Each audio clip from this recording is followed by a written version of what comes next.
You know, something tells me that this child-sized helmet doesn't fit my adult head. This is stupid.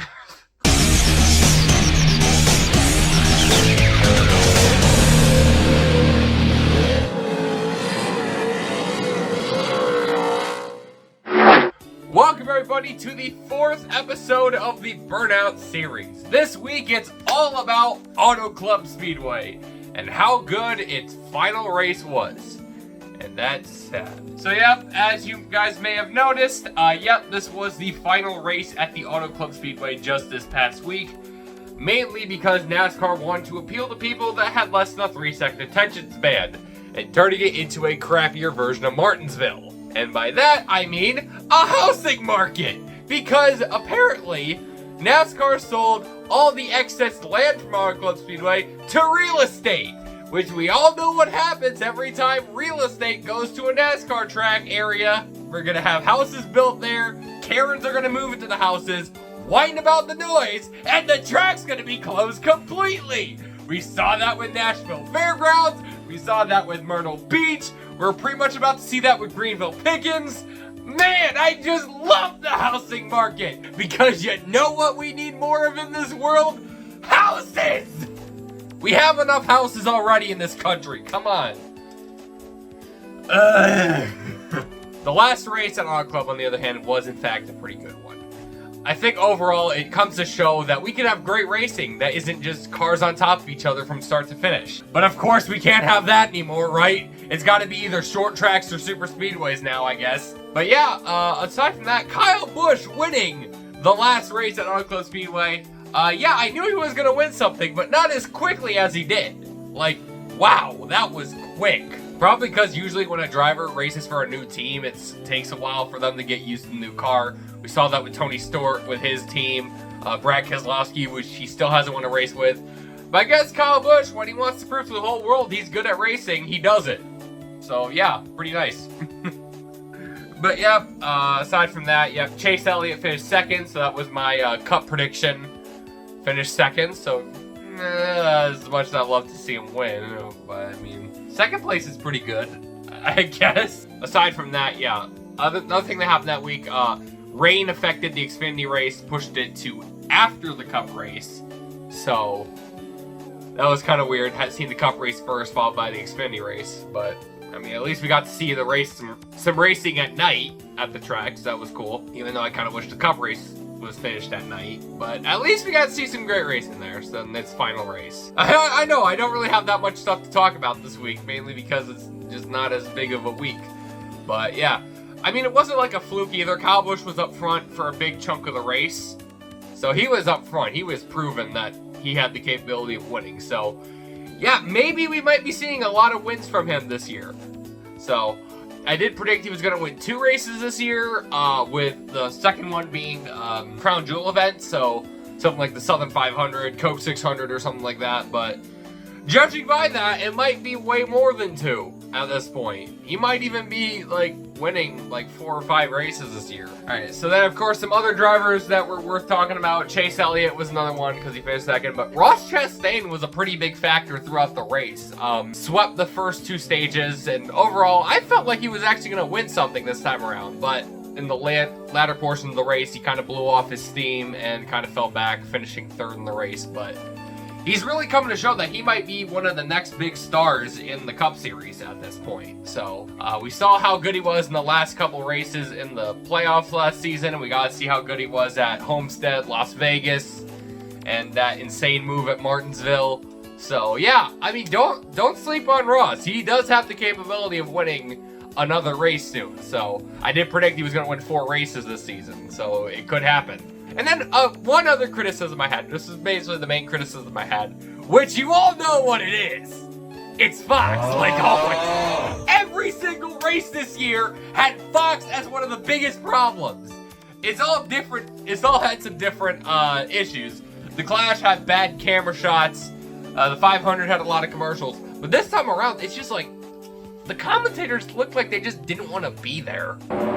Oh boy, and around goes Ty Dillon. A bunch of them, Christopher Bell, Blaney. I don't know why.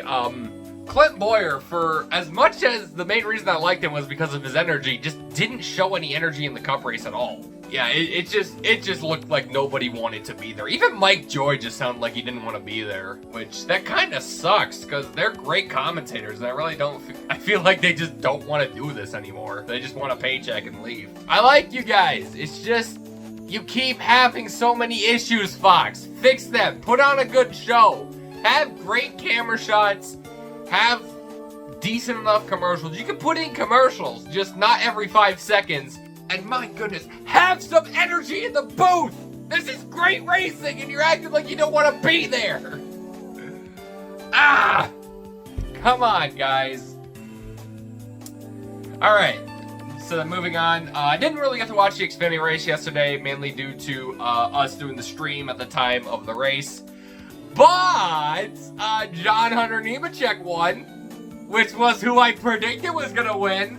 So I got a prediction right! But some other things to talk about, mostly about that was, first things first, Cole Custer really did a good job in that race. I think he dominated a big chunk of the early parts of the race, but overall, yeah, I think he really showed he is capable of winning, even though I did predict Stewart Haas wasn't going to win it all the season. But, I mean, he is consistent, so give it some time. He might kind of be like a driver that racing Cup didn't do too well, and then might drop back down to like be a big driver in the lower series like Johnny Benson or Johnny Sauter. So I think Cole Custer could be a major driver in the Xfinity series, but overall I have yet to know. I feel like, I mean, season's still young, so we might be seeing him in victory lane pretty soon. Because after all, I'm terrible at making predictions, aside who wins at the Auto Club race in the Xfinity series. So yeah. And also I think another thing to talk about was Sheldon Creed having an insane save during the race. I think he did kind of scrape his rear end a little bit on the wall, so I don't know if that counts as a save, but I mean, he saved himself from wrecking, so that was pretty good. It really comes to show there really wasn't much I remembered from that race for the little tidbits I saw. So, yeah, that's pretty much going to be it for the Auto Club weekend. Rest in peace, Auto Club Speedway. You were such a great track that nobody thought was good because of the downforce package. It's a great track, ruined by terrible downforce packages, making everyone look like they don't like the track. It's not like we didn't like the track, we just didn't like the downforce package there. So if you made a good downforce package, which you did the latter portions of the track's life, we could add great racing there. But no, blame the track, of course, and turn it into a crappy Martinsville, sell the rest of it to real estate, so that means the track is pretty much on its deathbed at this point. Man, I love NASCAR today, man. We just can't have anything nice anymore. So before I move on, we only got a couple last things to talk about, but don't forget to like, subscribe, and turn on notifications to know when I upload. I do the burnouts every single Wednesday, as well as streams every Sunday, and Random Cuts 25, which I am in the final bits before I am done with it. So should be up within the next coming weeks. I've been saying that for several months, but I mean, I'm trying my hardest, man. I'm working new hours, and I'm trying to find some ideas to add to it, because I want to make this the best I can and have a lot of good jokes in it. So, alright, so moving on to the last portions. We don't have much extra news to talk about this week, but it's just some other minor things going on. So first things first, this was actually something that came up a couple weeks ago before Daytona. But NASCAR is in talks of some different cities to race their street course racing at. As you already know, we're going to be having the Chicago street course race later in July. So that's I think it's a nice way to introduce NASCAR to street course racing.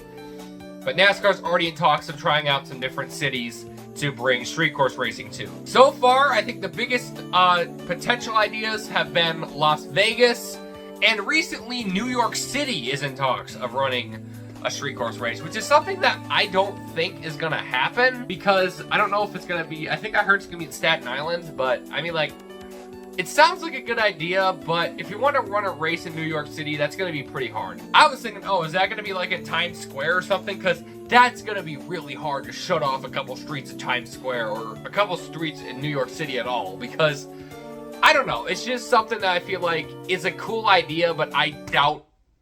My helmet just hit my tripod. But it does sound like a good idea, but I doubt it's going to go through because it's really hard to shut down some streets in New York City like that, to try to run a race like that. It's a good idea, but I doubt it's going to happen. Some other cities, of course, are something around the Pacific area. Seattle and Denver are two of the biggest decisions right now, which that's what street course racing should be. Bringing NASCAR to areas that don't have racetracks in them. You don't see much racing in Denver, and you don't see much racing in Washington State. So I think it is a good idea to bring some street courses to those areas and bring NASCAR to some new markets, because we really haven't seen NASCAR much in those big areas, especially the Pacific Northwest, mainly because you don't really have many tracks up there. You got Portland Raceway and Evergreen Speedway, but that's really it. Overall, yes, those are the places I feel like we should be bringing street course racing to. Areas that don't have NASCAR races or NASCAR tracks there. So, great idea. Also, New Orleans is there too. Come on, NASCAR, bring some racing to New Orleans. That would be cool. And then the last thing to talk about is Toyota is looking to find some new teams in 2024 to add to their list. Because right now, their only big teams are JGR and 2311, which is basically an affiliate of JGR. So JGR is basically the only team they have left at this point, which is kind of sucks, because they started out with like Michael Waltrip Racing, Bill Davis Racing, but now all they have is JGR at this point. So compared to like all the other teams, I mean, you got for Chevy, you got Hendrick Motorsports, RCR, Trackhouse. For Ford, you got Penske and Storehouse Racing. So yeah, Toyota is in the talks of maybe see if they can find another team for 2024, which I doubt they're gonna find, mainly because all the other teams have affiliates with other manufacturers and have success with other manufacturers. But if I had to pick one team that I think might swap to Toyota, it'd probably be Storehouse Racing, I think, is my biggest pick, which I doubt would probably happen because they're a good Ford team, but I mean, you never know. Another team I think would be a nice fit would probably be JTD Daughtery Racing, with the 47 team, which they used to be a Toyota team a while back, but they swapped to Chevrolet a few years ago. So I think back in 2014 they swapped to Chevrolet, but overall, Toyota really needs to find a new team, but I don't know who would actually be the biggest fit for them. So yeah, that's all the news I really had to talk about this week, so let's move on before we end the video to talk about my Vegas predictions. We got Las Vegas this week, so it's going to be a 3-race weekend. We got trucks this weekend as well, so yep. So starting off with my truck prediction, I really don't know who to predict, mainly because the season's still young and I really don't recognize a big chunk of the truck drivers anymore, mainly because all the good truck drivers have moved on to the Xfinity and Cup Series. But if I had to pick one, I'd probably predict Chase Purdy for winning that race, number 4 car for KBM. So that's my prediction. I don't know how good he is, but I mean, he might win. I don't know. Moving on to the Xfinity Series, I'm predicting that one's going to be going to Brandon Jones in the number 9 car. Will get his first win for Junior Motorsports. Yep, bringing in that first of 10 Junior Motorsports wins that week. And lastly, for the Cup Series, I'm going to go ahead and predict that Ross Chastain wins the Vegas race. We got to see him running up front at the Fall Vegas race last season, and I'm predicting he's going to finally go on to win the race. He almost won it in the fall race, but got outran by Logano. I'm predicting this time around he's going to keep that lead and win at Vegas. So yep, as you always saw, I'd like to show you the script when I'm done, but that was pretty much everything I had to talk about this week. I had barely anything to talk about, and I still managed to make it to 20 minutes. So yeah, even though most of it was just mostly just me babbling on for no reason. So yeah, thank you guys so much for watching episode number 4 of Burnout. I will see you all next week to talk about Las Vegas and what to expect for Phoenix. So yeah, I still got my helmet from the beginning of the episode. Yeah, thank you guys so much for watching, and see you next time. In the meantime, check out all these cool feathers. I had this for years. Look at the feathers. I don't know what I'm doing anymore. I don't know how to start these things. I don't know how to end these things. Why am I putting myself into all this stress to be funny on the internet?